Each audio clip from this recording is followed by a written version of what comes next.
Moja ya maswali ambayo huwaga yanaulizwa sana ni kwa nini kampuni ina bidhaa nzuri lakini inafeli? So, kuwa na bidhaa nzuri sio kibali cha kufanikiwa katika biashara. Kuwa na bidhaa nzuri ni moja ya hatua ya mafanikio katika biashara, lakini bado kuna mlolongo mwingine ambao unahitajika ili ufanikishe kwenye biashara.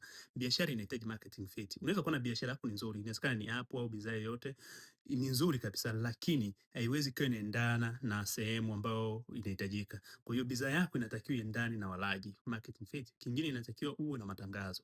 Bidhaa yako inatakiwa ina marketing. Yaani uitangaze hata kama ni nzuri ndio, inatakiwa uifanyie matangazo kwa nguvu ili kufanikisha biashara iweze kujulikana. Vile vile inatakiwa ina mwongozo. Yaani biashara yako kama haina mwongozo au product yako kama haina mwongozo ni sawa sawa na bure. Yaani unatakiwa uwe na mfumo wa uendeshaji ile biashara yako.